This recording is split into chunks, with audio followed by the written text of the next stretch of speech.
Have you ever noticed how some people just don't want to leave their house? Not because they're lazy, not because they have nothing to do, but because somehow they genuinely prefer being inside. And you find yourself wondering, what is different about them? Are they just introverted? Are they avoiding the world? Or is there something deeper going on? Here's what most people miss. This is not just a habit. It is a pattern rooted in psychology. And once you understand it, you'll never look at staying home the same way again. Because for some people, staying inside is not escape. It is alignment. Let us break this down. 1. They experience the outside world as mentally expensive. For most people, going out feels normal, but for others, it feels draining. Not physically, mentally.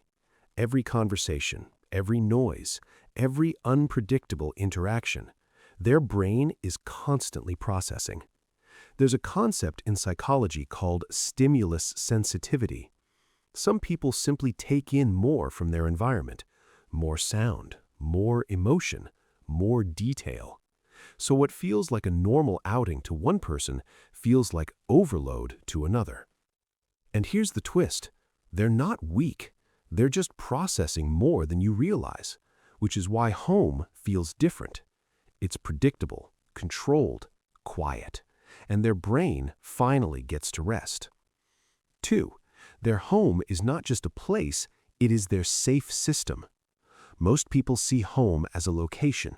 These people see it as a system, a place where everything behaves the way they expect. The lighting, the sounds, the routine, nothing surprises them. And that matters more than you think, because your brain is always scanning for safety, and predictability equals safety. When they're at home, their nervous system relaxes. No sudden social demands, no unexpected pressure, just control. And control reduces anxiety. So they're not hiding from life, they're staying where their mind feels stable. 3. They have a rich inner world. This is where it gets interesting. People who prefer staying home are often not bored. They are occupied, thinking, imagining, planning, reflecting. Their stimulation doesn't come from the outside, it comes from within. And here's the part most people misunderstand. Silence doesn't feel empty to them. It feels full. Ideas grow there, thoughts connect there, emotions settle there. So when someone says, "Don't you get bored staying at home all day?" they genuinely don't relate, because their mind is already a very busy place. 4. They're selective with energy, not antisocial. This behavior is often labeled incorrectly. People assume they are antisocial, but that's not accurate. They're selective. They value depth over frequency, meaningful conversations over small talk, calm environments over chaotic ones, and most social situations today are not designed for that. They're loud, fast, surface level. So instead of forcing themselves into environments that drain them, they opt out. Not because they dislike people, but because they value their energy. And here's the subtle shift. They'd rather have one real interaction than 10 exhausting ones. 5. They have quietly built an identity around solitude. This is the real key.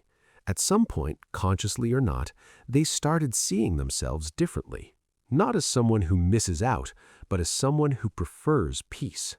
And identity changes everything, because we act in alignment with who we believe we are.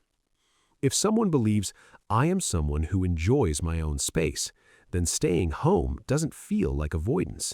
It feels natural, comfortable, even necessary. And over time, this identity reinforces itself. They stay in, they feel good, their brain goes, "This is who we are," and the cycle strengthens. Now, I want to be clear about something. This is not about saying staying home is better or going out is better. That's not the point. The point is understanding. Because what looks like isolation from the outside can feel like clarity on the inside. What looks like avoidance can actually be self-regulation, and what looks like missing out can sometimes be choosing peace. So if you're someone who often prefers staying in, there may be nothing wrong with you. You might just be someone who values calm over chaos, depth over noise, and inner stability over constant stimulation. And that's not a weakness, that's awareness.